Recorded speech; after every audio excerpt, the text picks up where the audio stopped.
Vamos entonces a continuar con lo que habíamos dejado de la clase pasada, que si recuerdan, el último tema que vimos en la clase pasada era de movimiento relativo. ¿Qué pasaba cuando dos observadores se mueven uno respecto del otro? ¿Bien? Cuando ambos describen el movimiento de un mismo cuerpo, cuáles son las diferencias y por qué hay diferencias en la descripción. Entonces, a las ecuaciones que vimos en la clase pasada las puse en un PowerPoint. Bien, no, esta no es esto es lo que quiero que veamos. Eh, bueno, es lo mismo que vimos en la clase pasada, nada más que resumido. Entonces, si recuerdan, cuando uno tiene dos observadores describiendo la posición y el movimiento y la velocidad de un cuerpo, los dos observadores están situados en distintas posiciones, es decir, son dos marcos o sistemas de referencia diferentes. Y la distancia relativa entre esos sistemas de referencia está dada, o la posición relativa entre los dos sistemas de referencia, está dada por el vector R mayúscula. R mayúscula nos dice la posición del marco, el observador A o el sistema de referencia A respecto del observador B. ¿De acuerdo? Entonces, cuando uno describe la posición de un punto P respecto del sistema de referencia A, le da el vector de posición. El vector de posición del punto P es R, respecto del sistema fijo, ¿cierto? O de referencia A. La posición esta del punto P, pero descrita del sistema B, está dada por el vector posición R', ¿no es cierto?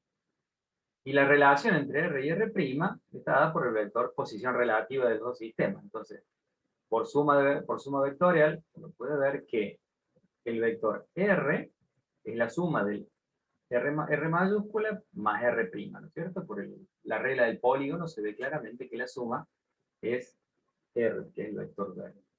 Bien.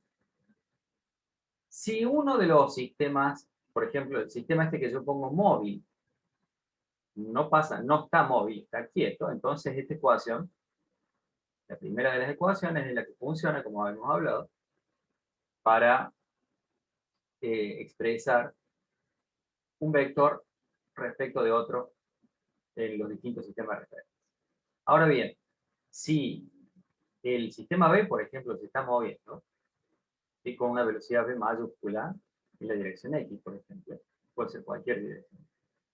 Si nuestro sistema B o móvil se mueve con esa velocidad V mayúscula, ¿cómo va a cambiar la posición R del punto P? ¿Cómo va a cambiar la posición R del punto P eh,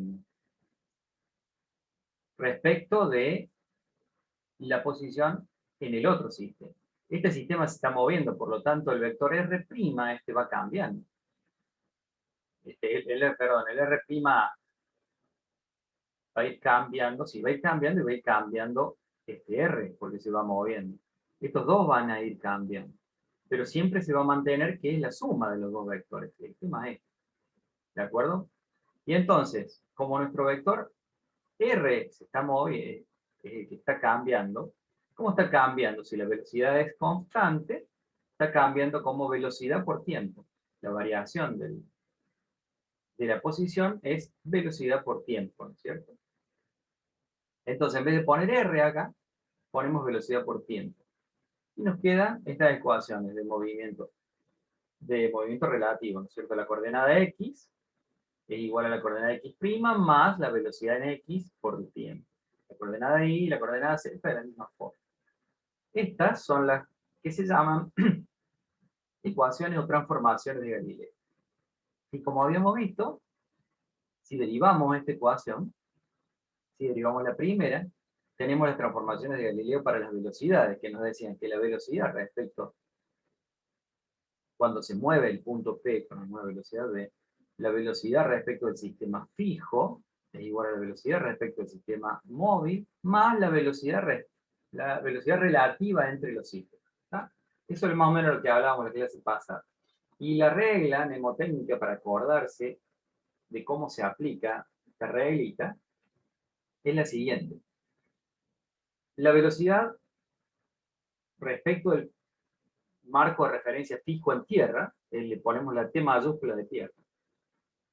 Quiero medir la velocidad del punto P, ¿cierto? Este punto P respecto del marco fijo en tierra. Pero no tengo ese dato. Tengo todos los datos respecto, respecto del marco de referencia móvil. Y entonces,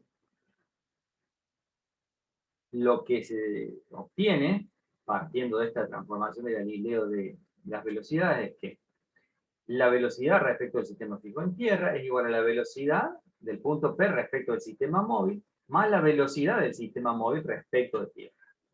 Entonces le ponemos los subíndices.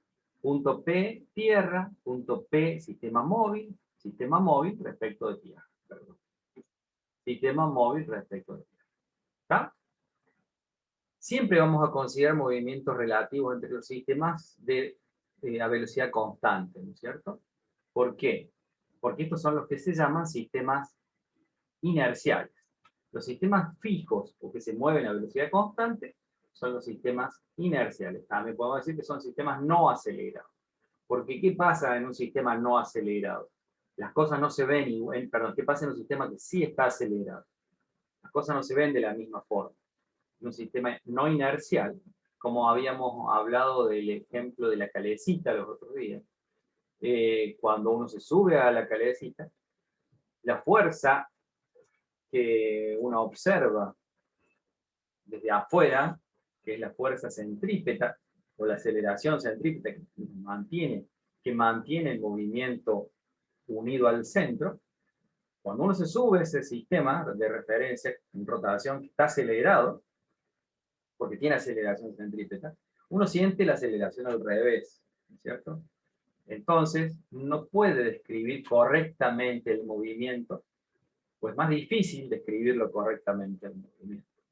¿De acuerdo?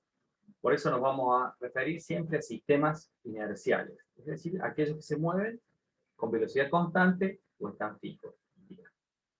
¿De acuerdo? Y entonces, nos había quedado pendiente un ejercicio. Voy a compartir ahora el pizarrón. ¿Está? Bueno, tenemos el problemita del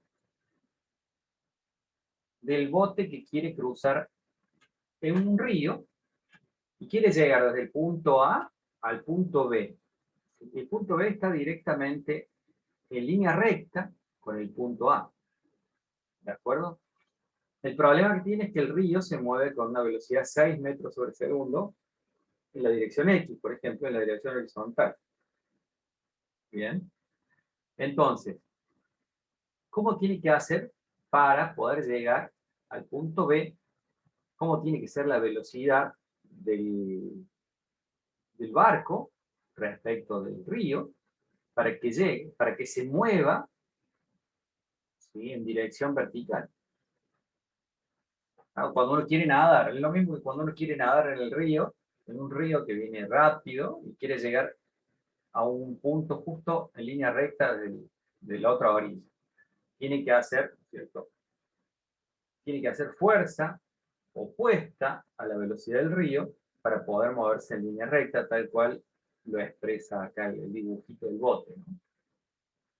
Entonces, no parecería un problema de movimiento relativo, aunque sí lo es, pero uno puede primero entenderlo, el problemita. Vamos a entender al problemita como lo estoy diciendo. Entonces,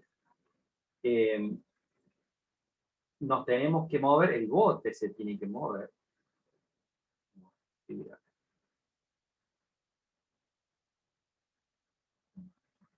Lo eje Y. El bote se tiene que mover en el eje Y, pero tiene el problema de que el río está empujándolo en la dirección X, ¿cierto? Entonces, en la dirección X, el río tiene una velocidad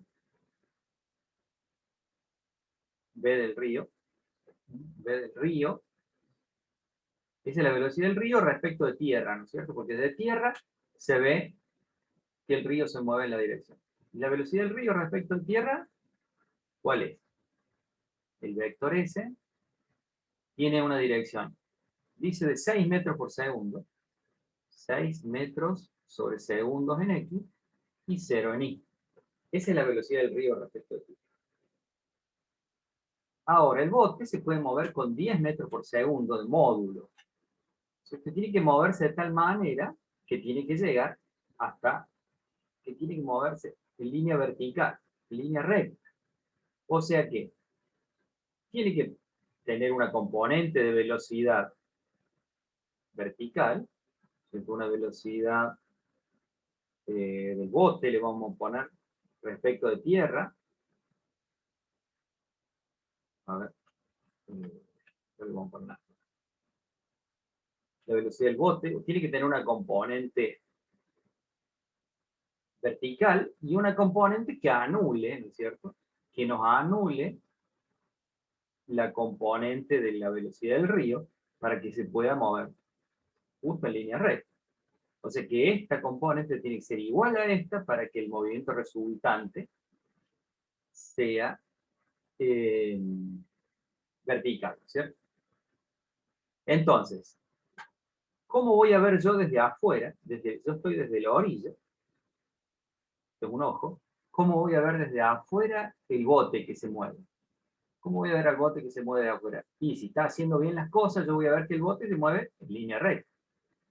Entonces, la velocidad del bote respecto de tierra, de afuera, tiene que tener solamente una componente y. En X no tiene que tener nada. 0x y velocidad del bote respecto de tierra y. ¿No es cierto? Se va a mover solamente en Y. Ahora, si yo estoy subido al bote, tengo que hacer fuerza o remar o poner el motor o el timón de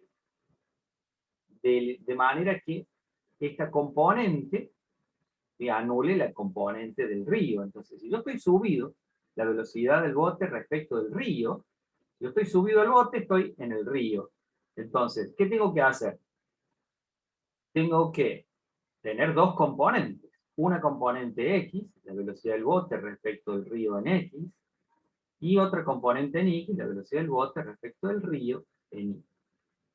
¿Bien? Entonces, ¿qué dice la transformación de Galileo? Que la velocidad del bote respecto de tierra, vector, es igual a la velocidad del bote respecto del río, más la velocidad del río, vamos a ponerlo así, con la B mayúscula, la velocidad del río respecto de tierra. ¿Por qué? El río es un sistema de referencia y la tierra es otro. El sistema móvil es el río. ¿De acuerdo? Y el río se mueve, acá pusimos, vamos a poner la B de corta mayor. ¿Está bien? Por eso se transforma en un problema, por eso es un problema de movimiento relativo. Uno lo puede resolver sin pensarlo en un movimiento relativo, como hicimos el esquemita acá arriba. Mira, allá arriba hicimos el esquemita, perdón, acá. Arriba hicimos el esquemita, entonces uno puede deducir cuál va a ser la velocidad. Pero si uno lo pone en términos de movimiento relativo, también lo puede comprender mejor. Entonces, ¿cómo queda? Profe, perdón, Sí, dale. una pregunta. Sí, ¿Sería la velocidad del bote respecto a la orilla, pero respecto al eje X, no necesariamente al eje Y? no te entendí la pregunta. O sea, nosotros no estamos, la velocidad del bote respecto a la orilla. Sí, a la Eso Tierra. sería, también estaríamos midiendo la velocidad al cual se nos aleja el bote también, no solamente sobre el eje X, sino que supongamos que ahí en el punto A, nosotros estamos parados sobre el punto A, es en función Sí, tanto estás del en la eje Tierra. X como el eje Y. Mira, ahora lo vas a ver. Ya vas a ver, lo terminemos de resolver. Por ahí se te van las dudas. A ver, espérame un cachito. Dale, dale. Y volvemos a la pregunta tuya.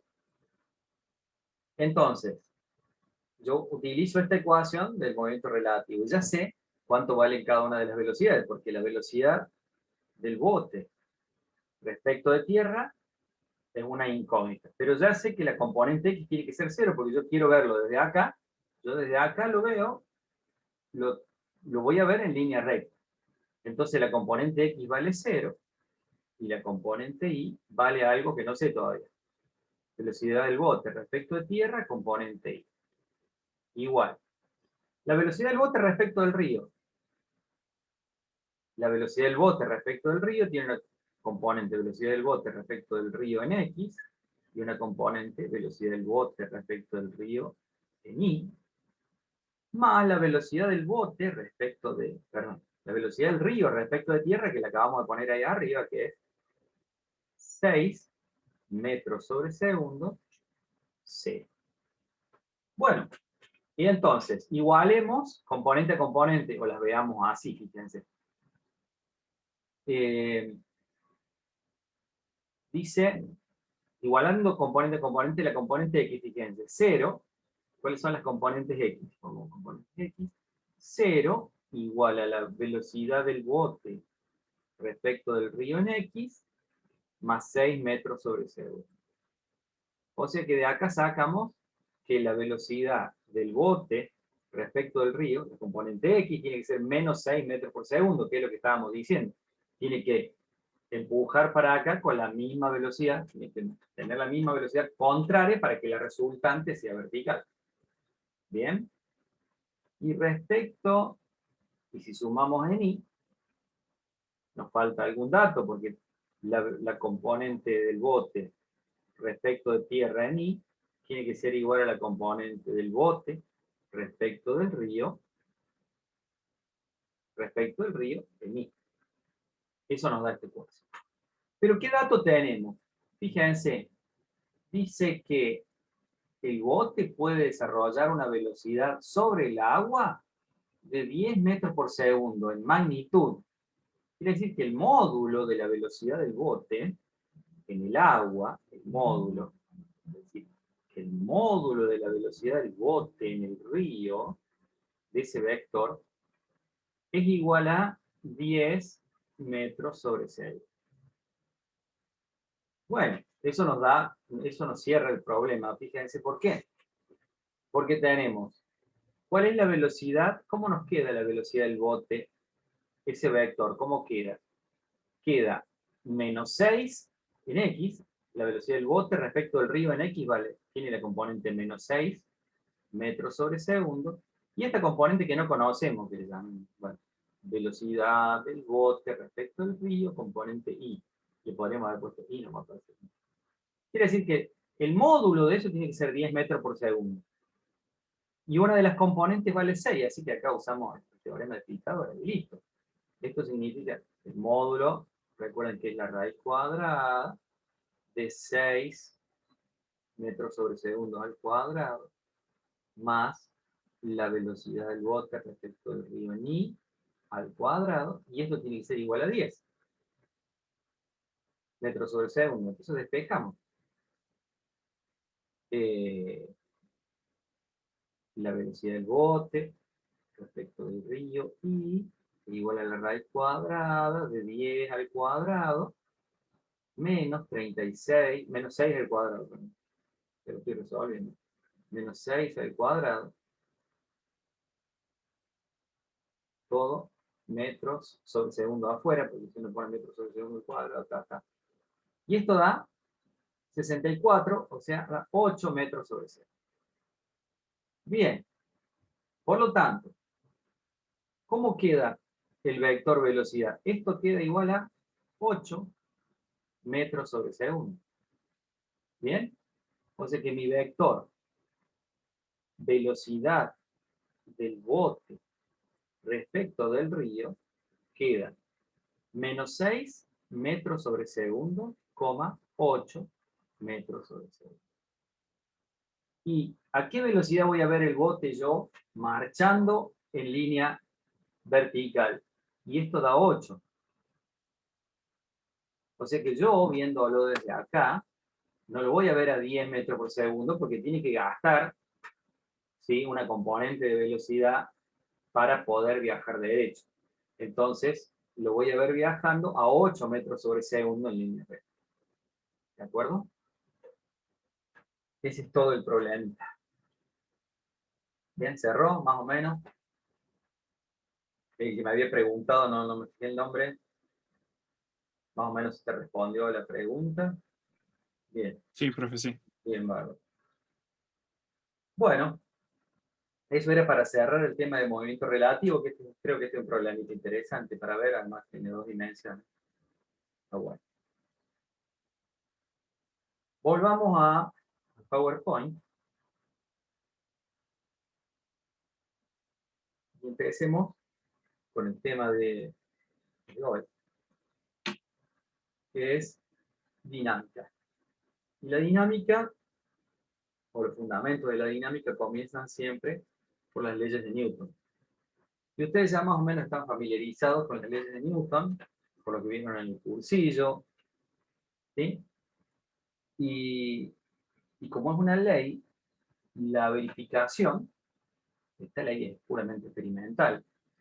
Entonces, es la experiencia la que da lugar a este principio de la física. ¿De acuerdo? La experiencia es irrefutable, entonces se transforma en una ley. ¿De acuerdo?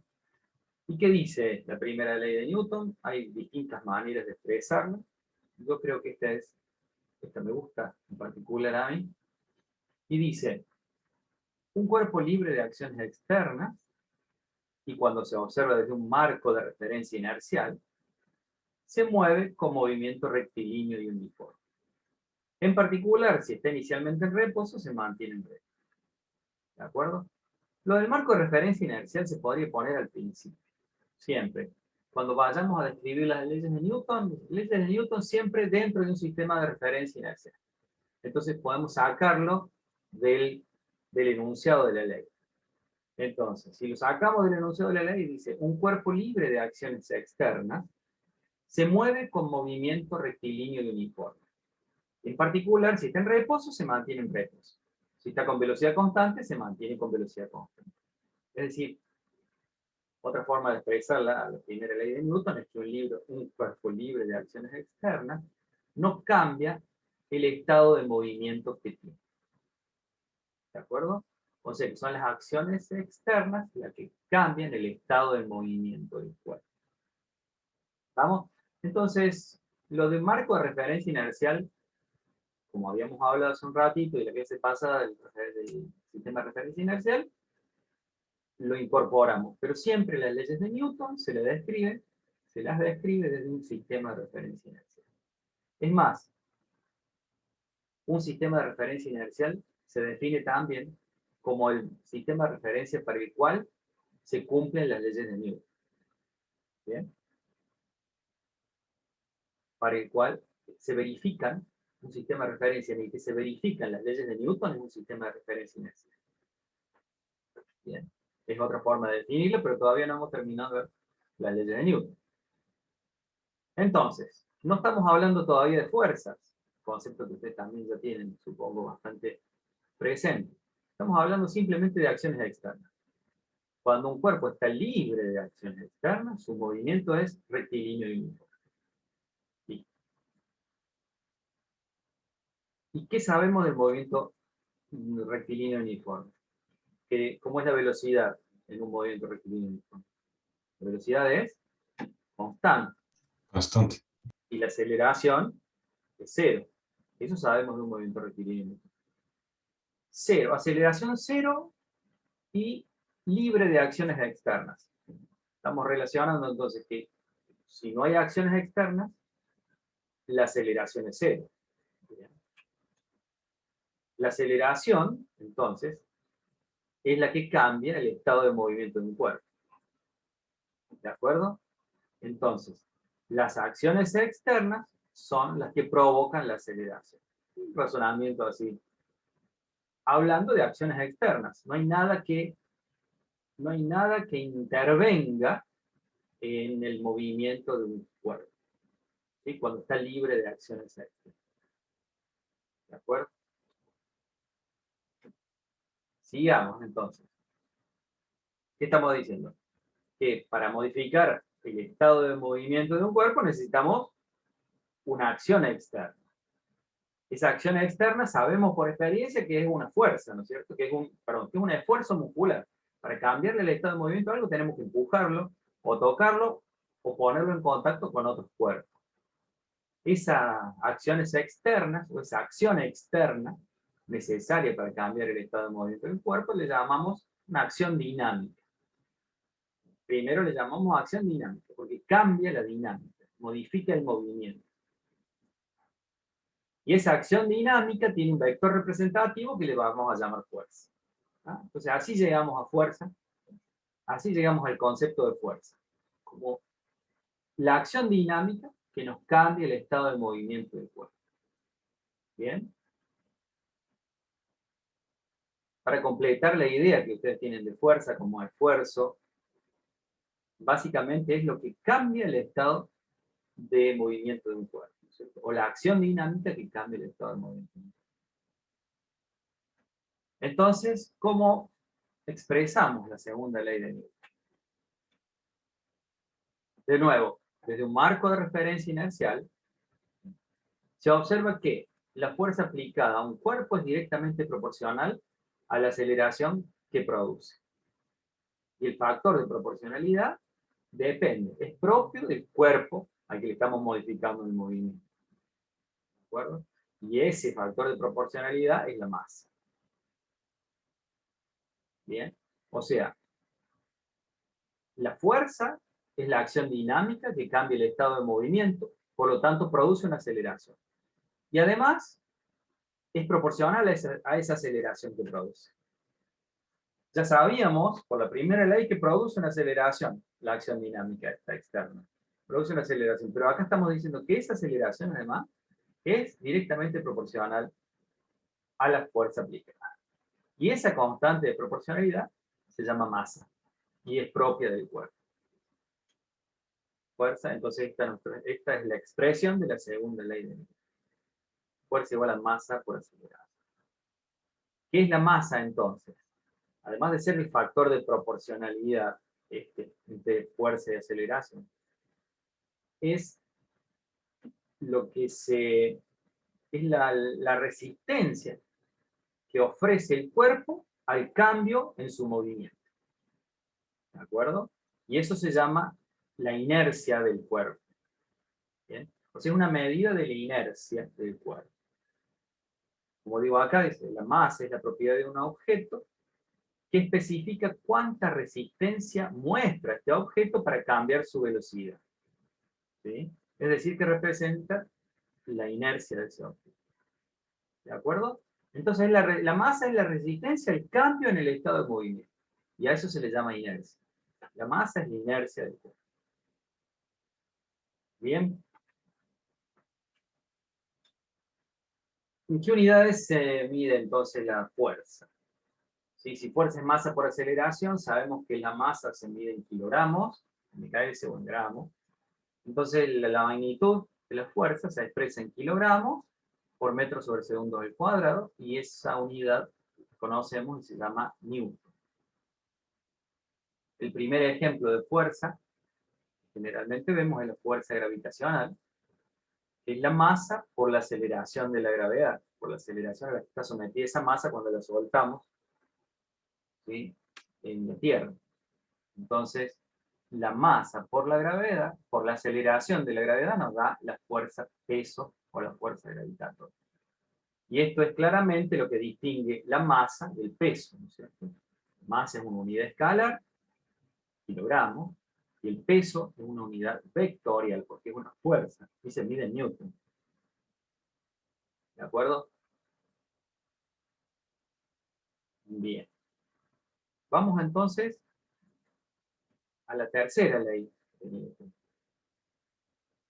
como para ponerlas todas juntas y después vamos a ir desmenuzándolas en cada uno de los ejercicios que vean. ¿Qué dice la tercera ley de Newton? Ya no pongo lo del sistema de referencia inercial. Pero si dos objetos están aislados, interactúan entre sí, la fuerza que le hace uno al otro es igual en magnitud y dirección a la fuerza que le hace el otro. pero con sentidos opuestos. ¿De acuerdo? ¿Sí? Son fuerzas iguales y opuestas, fuerzas de acción y de reacción. Son generalmente las fuerzas interiores, internas a un sistema aislado. Entonces, la fuerza que le hace el 1 al 2 es igual a la fuerza que le hace el 2 al 1, pero con sentido distinto. Y acá tenemos un ejemplito. Si dos patinadores se enfrentan y se empujan, al empujarse, las fuerzas son iguales y opuestas. Entonces, la fuerza que le hacen al otro es igual a la fuerza que hace que se mueva cada uno. Bueno, ya vamos a ver en los diagramas de cuerpo libre cómo aparecen estas fuerzas de acción y reacción. Esto se llama par acción y reacción. ¿Vamos? Entonces, eh, lo fundamental para nosotros es poder determinar todas las fuerzas que actúan sobre un cuerpo, ¿no es cierto? En los problemas que tengamos presentes. En un problema de estática, en un problema para un cálculo, por ejemplo, de resistencia de un puente. Entonces tenemos que saber cuáles son todas las fuerzas actuantes. Y lo primero que tenemos que hacer para eso es realizar un diagrama, un esquema de cuerpo libre o de cuerpo aislado. Acá tenemos algunos ejemplos. Por ejemplo, cuando tenemos un objeto que es tirado por una cuerda. ¿Cuáles son las fuerzas que actúan sobre ese objeto tirado por una cuerda en un plano horizontal? Y bueno, la fuerza y el plano horizontal tiene fricción. La fuerza de la cuerda que lo tira. Entonces, fíjense que ya sacamos el cuerpo de la situación. La situación es el cuerpo apoyado en el suelo. Entonces, lo aislamos al cuerpo de la situación. Ponemos el cuerpo y las fuerzas que actúan sobre el cuerpo. Entonces tenemos la tensión de la cuerda, la fuerza que hace la cuerda. Se le suele poner la T de tensión. La fuerza de fricción, que es también horizontal, que es lo que raspa, digamos, la fricción con el suelo. El peso, o la fuerza de gravedad, y la normal, la resistencia, lo que hace el piso al cuerpo para mantenerlo sobre el piso, ¿no es cierto? Si no hubiera esta fuerza normal, o si la fuerza normal fuera menor, este cuerpo se empezaría a hundir. Es como si fuera blando el suelo. Si estuviera blando el suelo, si no fuera suficiente la fuerza normal, entonces tendría un movimiento vertical. ¿De acuerdo? Si ahora lo ponemos al mismo cuerpo, pero en un plano inclinado, como es muy común, las fuerzas, de nuevo, sacamos el cuerpo del plano inclinado, lo aislamos y ponemos toda la fuerza. Ahora, la fuerza de la cuerda es inclinada con un ángulo θ, la fuerza de fricción también es inclinada, el peso sigue siendo vertical, siempre el peso va a ser vertical, y la fuerza normal es normal porque es perpendicular al plano. Perdonen. Normal es un sinónimo de perpendicular o ortogonal u ortogonal. Ortogonal, perpendicular o normal son sinónimos. Entonces le llamamos normal porque es perpendicular, porque es una fuerza perpendicular al plano en el que está apoyado el cuerpo. ¿De acuerdo? Entonces, esta n es perpendicular al plano en el que está apoyado. Se llaman, la fuerza normal, se llama una reacción de vínculo, porque el plano es aquello a lo que está vinculado el cuerpo. La cuerda, la tensión que hace la cuerda es otra de las reacciones de vínculo o de fuerzas de vínculo. Veamos otro ejemplito de diagrama de cuerpo libre.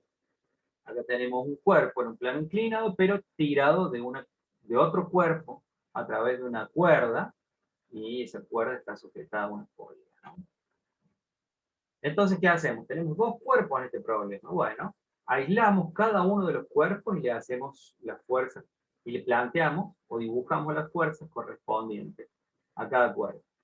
Fíjense, entonces, la del plano inclinado, agarramos esta, que es igual a esta, ¿no es cierto? Tenemos N mayúscula, la fuerza normal, M por G, que es el peso, el ángulo de inclinación del plano inclinado alfa es este ángulo con respecto a la vertical. Eso convénzanse y háganlo cuando tengan los problemas. Tienen que tener siempre presente que el ángulo con el eje este perpendicular al plano inclinado es el ángulo del plano. La fuerza de rozamiento, que podríamos haberla dibujado acá también, en la base del cuerpo, y la tensión de la cuerda. Bien, para poder resolver este problema, en el plano inclinado se plantea un sistema de referencia también inclinado. Bien, así como están en línea del trazo. El más I y el más E. Y también se realiza el diagrama de cuerpo aislado del otro cuerpito que está colgando. ¿Sí? Y ese cuerpito está sometido solamente a dos fuerzas, el peso y la cuerda, y la tensión del cuerpo.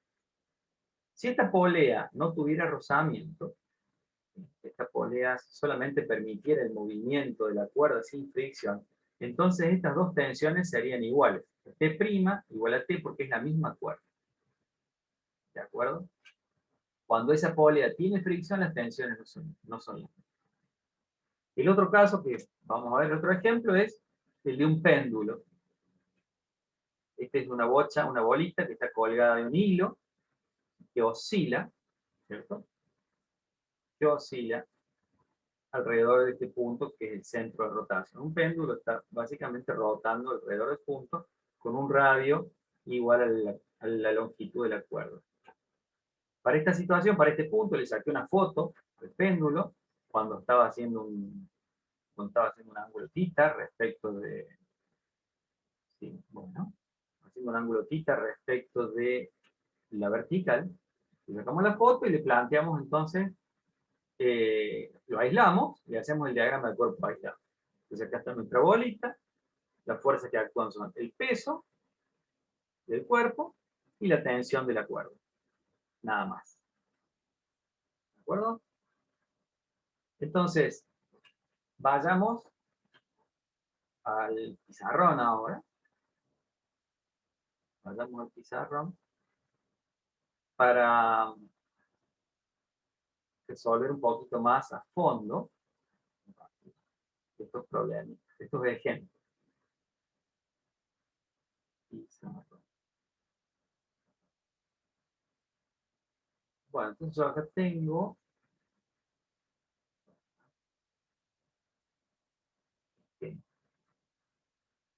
este diagrama de cuerpo aislado de este cuerpo, de estos dos cuerpos, ¿cierto? Tengo los dos cuerpos en un plano inclinado.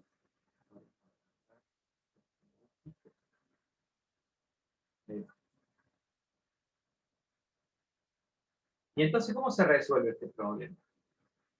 Porque es un problema de dinámica.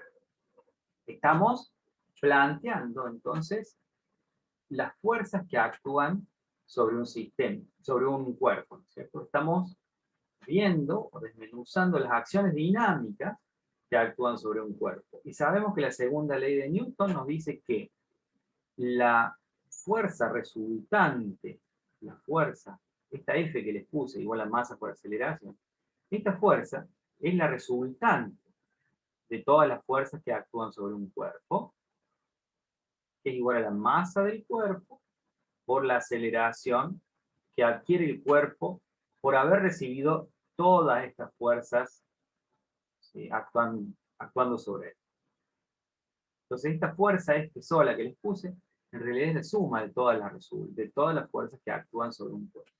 Si este es el cuerpo 1, de masa M1, y este es el cuerpo 2, de masa M2, ¿cómo planteamos entonces? ¿Cómo sacamos de el diagrama del cuerpo libre, cómo planteamos la segunda ley de Newton? Fíjense, para plantear la segunda ley de Newton necesitamos, como es una ecuación vectorial, necesitamos las coordenadas X, o sea que sumamos las fuerzas en la dirección X, y eso es igual a la masa por la aceleración en X, y sumamos las fuerzas en la dirección Y, y eso es igual a la masa por la aceleración Y. Entonces, para el sistema, para nuestro cuerpo inclinado. Vamos a utilizar estos ejes inclinados, le vamos a llamar X' e Y', para diferenciarlos de los ejes derechos, de los ejes cartesianos vertical y horizontal. ¿Qué tenemos en el eje X'? ¿Cuáles son las fuerzas actuantes en el eje X'? Y en el eje X' tenemos la tensión T y la fuerza de rozamiento. ¿Y algo más? La tensión T. Vamos a poner que como esta es la dirección positiva, según está diciendo este eje, uno lo elige a esto, ¿no es cierto? Uno elige cuál es la dirección positiva de los ejes que va a poner. La tensión T menos la fuerza de roce. ¿Y hay alguna otra fuerza actuando en la dirección X'? Si nos fijamos con cuidado, el peso tiene una componente en la dirección X' y otra componente en la dirección Y'. Este es el peso X', y este es el peso en Y'. Entonces tengo que sumar acá, no me puedo olvidar de restar, como está apuntando en la dirección negativa, el peso en Y'.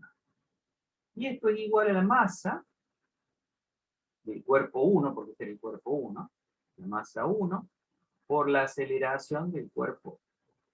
Aceleración en X' del cuerpo 1. ¿Bien? Así nos queda la ecuación, pero podemos completarla. La dejemos un poquito mejor. Tensión menos fuerza de roce, que esto tiene que ser un dato del problema, pero la componente del peso en X, fíjense que acá está el coseno alfa, alfa es la inclinación del plano, entonces es el peso Y, perdón, nadie me corrigió. Peso X, no puse, estamos en la dirección. Peso X'. Entonces esto es la masa 1, M1 por G, el peso es masa por gravedad, ya sabemos, por el seno del ángulo alfa. Y esto es igual a la masa 1 por la aceleración. Bien, las ecuaciones en el eje Y, X', debería puesto acá, Y', ¿cómo son las fuerzas a lo largo del eje Y'? Y tenemos la normal,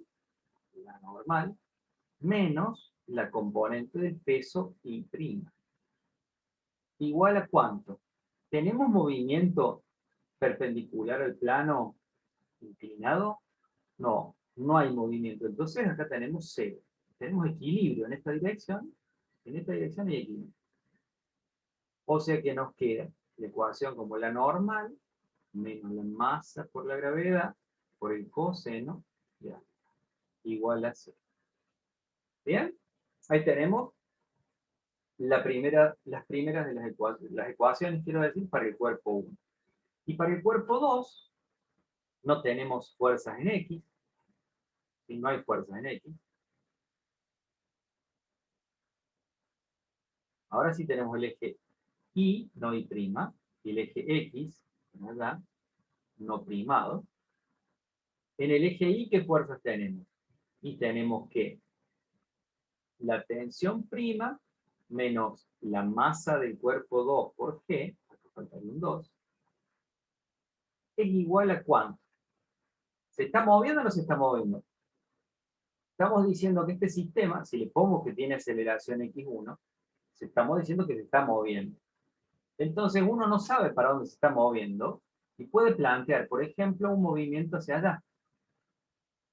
Digo, yo al ponerle la aceleración sin signo o con signo positivo, estoy suponiendo que la aceleración en X' es para allá.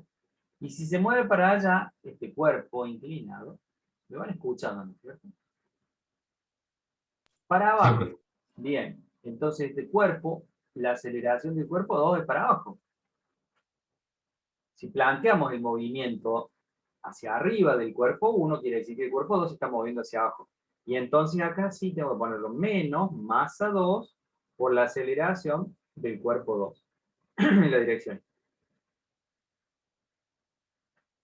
Y generalmente las poleas no tienen fricción, así que esta tensión es la misma, esta T' es la misma que esta T, y uno tiene tres ecuaciones con tres incógnitas y este sistema se puede resolver tranquilamente. Más o menos en eso consiste un problema de dinámica. Lo único que necesitan, la única teoría que hay en dinámica, entonces, es la segunda ley de Newton, la primera y la segunda ley de Newton. Y la tercera, si tuviéramos que hacer, por ejemplo, el diagrama de cuerpo aislado de el suelo.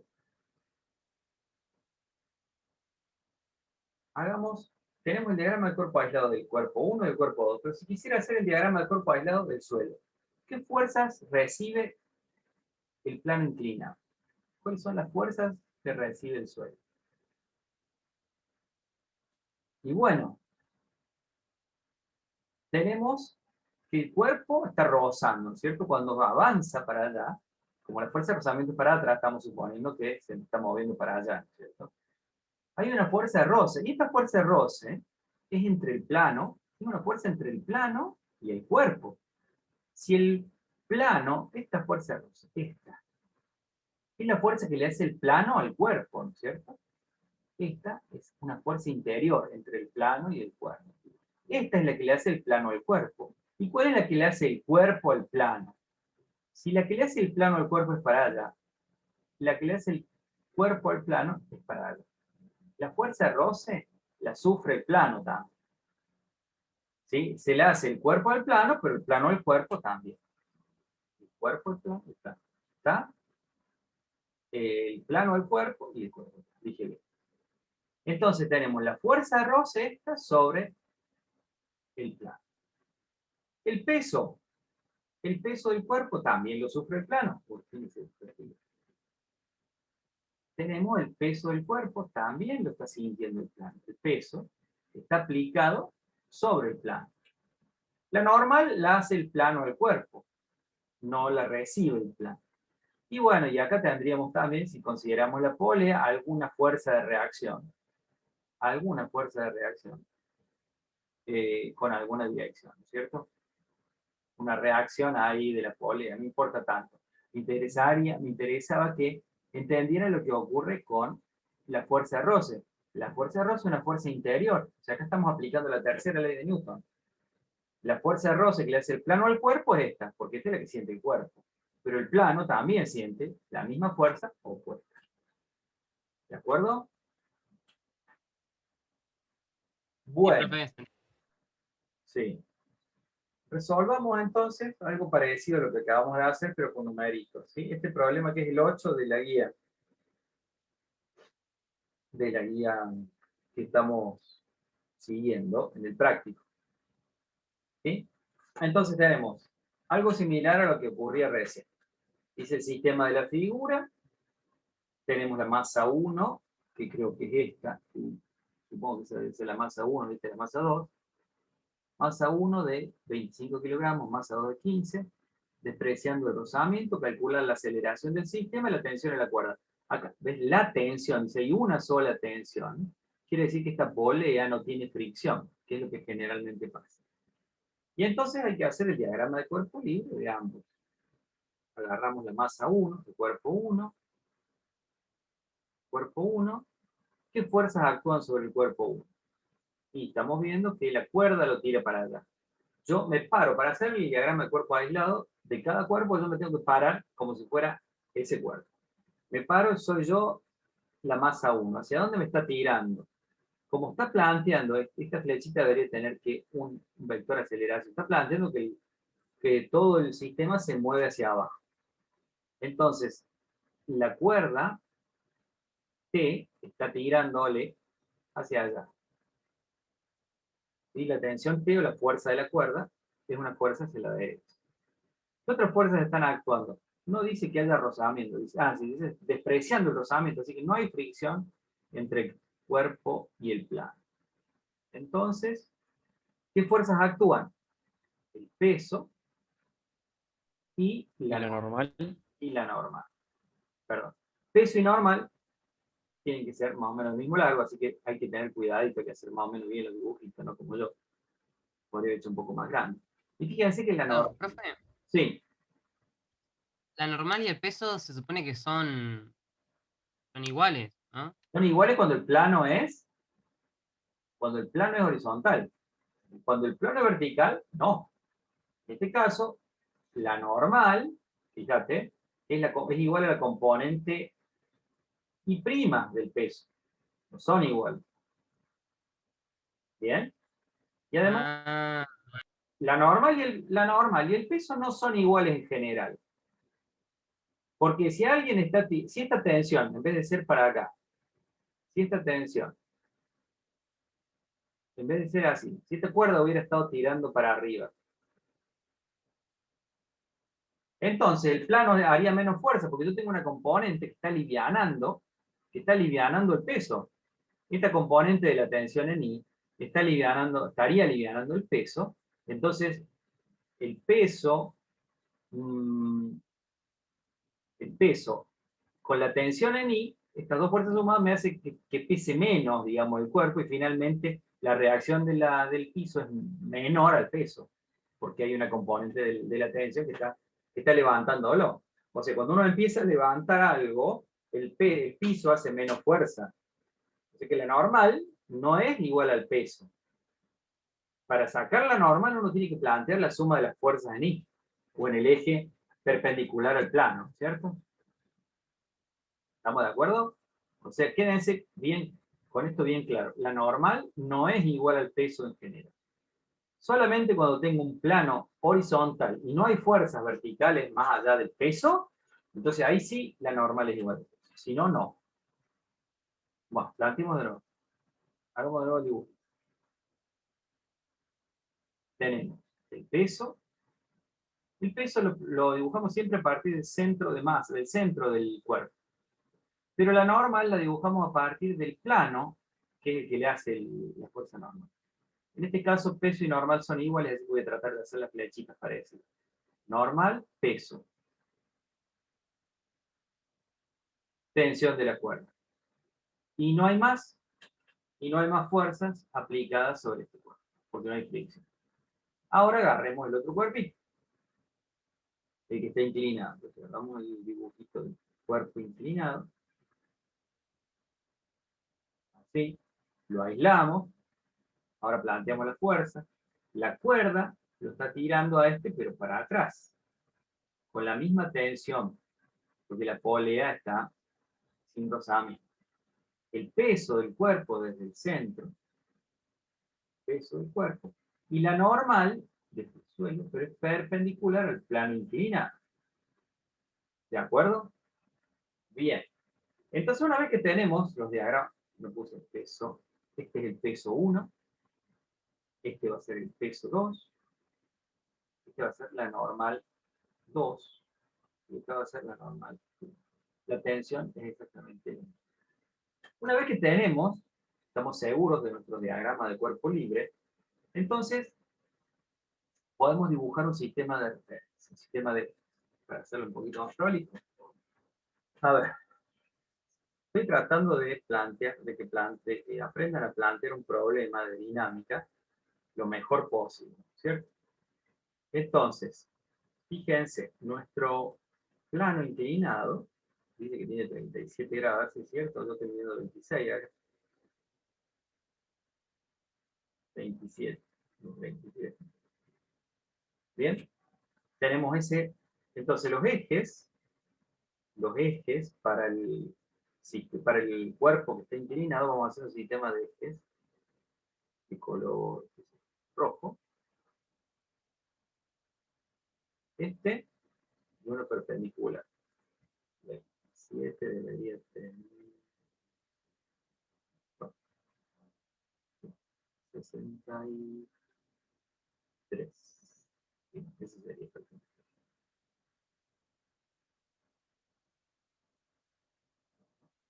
Ahí tenemos nuestro sistema de referencia inclinado.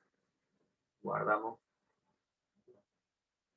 ¿Sí? Vamos a ponerlo así. Este eje X', este va a ser el eje X', este va a ser el eje y prima. Nuestro sistema inclinado le ponemos prima. Tangente y normal. Tangencial y normal al movimiento. Entonces, ¿qué fuerzas actúan sobre este cuerpo? Entonces, una vez que hacemos el diagrama de cuerpo libre, hacemos un diagrama de vectores, un diagrama vectorial con un sistema de referencia. Y ponemos el peso vertical, lo más vertical posible, para no usar la regla, la normal 2, la normal 2, la normal 2, el peso 2 y la tensión de la cuerda para allá. La tensión de la cuerda. ¿Qué ángulo necesito? Entonces, estas dos están sobre los ejes, pero necesito este ángulo, necesito ese ángulo que forma el peso con el eje vertical. Y ese ángulo es el de 37 grados. Por perpendiculares, ustedes pueden verificar que ese ángulo es de 37. Fíjense, yo trazo 37 grados forman este lado con este. Yo trazo una perpendicular al lado inclinado. No sé, profe. A ver. Pasa que el puntero del lápiz no sé. Sí, A perdón. ver si. Ahí ahora se ve lo que dibujé. Bueno, voy a dibujar acá. Sí, sí. Mejor así. Con otro color. Voy a dibujar ahí. Si yo trazo una recta perpendicular al plano inclinado y otra recta perpendicular, voy a seguir por acá, perpendicular, y otra recta perpendicular al plano horizontal, una recta vertical, este ángulo que forma es el mismo ángulo que forman las otras dos. ¿De acuerdo? Eso es por perpendiculares, ¿no es cierto? Como estas dos forman 37 grados, sus perpendiculares también forman 37. Y acá tengo 37. ¿De acuerdo? Bien, entonces ahora sí, podemos plantear con este sistema de referencia, podemos plantear entonces las ecuaciones. Para el cuerpo 1, en X', ¿qué fuerzas tenemos? Menos la tensión, porque puse X' para abajo, menos la tensión, más la componente X' del peso 2. Entonces esto es M2 por G por el coseno, no, por el seno de 37 grados. Si este es 37, esta componente, el cateto opuesto, entonces el seno de 37. Y esto es igual a la masa 2 por la aceleración del cuerpo. Como todo el sistema está unido, la aceleración del cuerpo 2 va a ser igual a la aceleración del cuerpo 1. Entonces, cuando yo tengo una cuerda que no tiene fricción en la polea, las tensiones son las mismas, y el sistema se mueve como un solo sistema y la aceleración es única. ¿Está? Entonces tenemos esa aceleración, masa 2 por aceleración en esa dirección. En I, ¿qué fuerzas tenemos en I'? Tenemos la normal 2 menos el peso 2, componente I, M2 por G, por el coseno de 37 grados.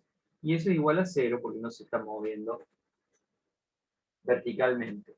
Esta ecuación nos serviría en el caso que tuviéramos fricción, porque la fuerza de fricción, ya vamos a ver, es el coeficiente de fricción del piso multiplicado por la fuerza normal.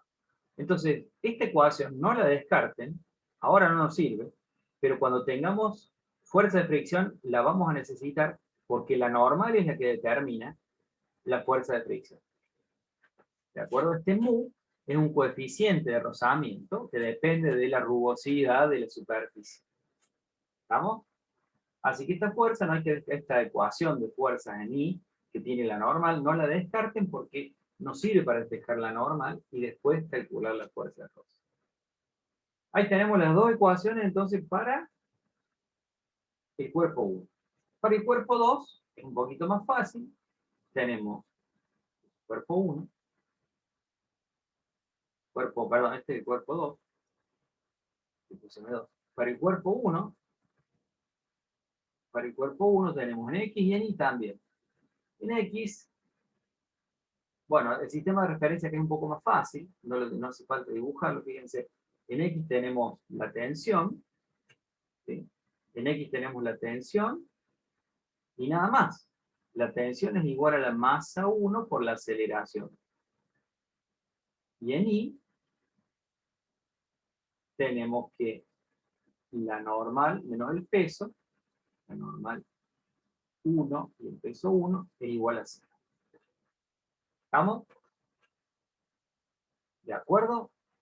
Y ahora, ¿cómo se resuelve el problema? Quiero calcular la tensión y quiero calcular la aceleración, las dos cosas. Fíjense, tenemos dos ecuaciones, esta ecuación, esta no nos sirve, porque tampoco, pero tenemos esta ecuación 2, esta ecuación 1.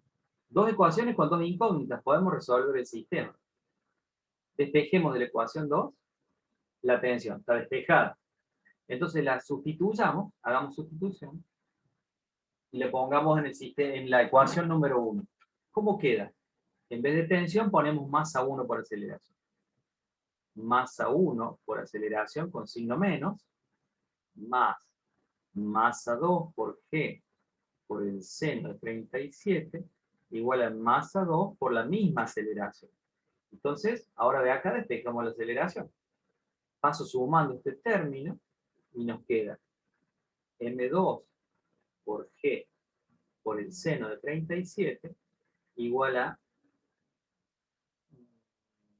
masa 2 por aceleración más masa 1 por aceleración. O sea que acá saco factor común la aceleración y me queda masa 1 más masa 2 igual a eso. Por lo tanto, la aceleración la despejo y me queda aceleración igual a masa 2 por G por el seno de 37 grados dividido la suma de la masa 1 más la masa 2. Y eso reemplazando los datos, creo que la masa 2 era la de 15, la masa 2 era de 15 grados y la masa 1 de 15 gramos, 15 kilos, perdón, y la masa 1 de 25. Entonces acá tenemos masa 2, 15 kilogramos. Que póngale, bueno, usen la calculadora, 9,8 metros sobre segundos al cuadrado por el seno de 37 grados sobre la suma de las masas, 25 más 15 son 40 kilogramos. ¿Está? Así calculan la aceleración. Una vez que tienen la aceleración, si tienen una calculadora a mano, me tiran el número y ya tienen el problema hecho para el práctico. Una vez que tienen la aceleración, fíjense, la tensión aquí es igual a la masa 1 por la aceleración que calcularon. Así que de acá despejan la tensión. En eso consisten los problemas de dinámica. En establecer o determinar el diagrama, hacer bien el diagrama de cuerpo libre, hacer bien la suma de las fuerzas, ponerle bien el sistema de ejes y de referencia en cada uno del cuerpo, plantear las ecuaciones y despejar las internas. Eso es un problema completito de dinámica. A esta dinámica después le vamos a agregar rotaciones. Se va a complejizar un poquito más cuando aprendamos un par de cosas sobre rotación. Creo que si no tienen alguna otra pregunta, podemos dejar de compartir esto. Bien, ahí me pasaron el dato. 2,21 metros. Profe, Bien, ahora lo vamos a anotar entonces. si puede mostrarla. Y la tensión de la cuerda, no sé si Bárbaro. también sí. Entonces, esto da 2,21. Podríamos calcular con eso.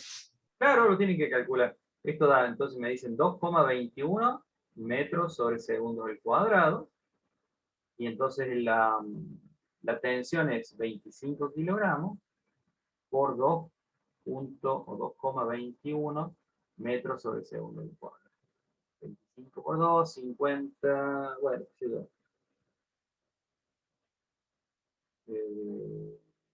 50,5, una cosa así. 55, creo. 55 y algo.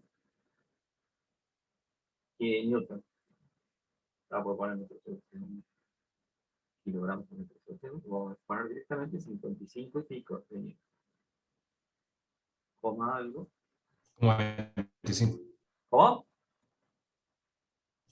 25,25. 55,25 newtons. Sí. Bueno, bárbaro. Ahí está resuelto el problema número 8. Todos consisten en más o menos lo mismo. Hay que ejercitar bien esto. ¿De acuerdo? En eso va a consistir su éxito para resolver el problema. En que ejerciten esta técnica. ¿No hay más preguntas entonces? Cortamos la grabación acá entonces.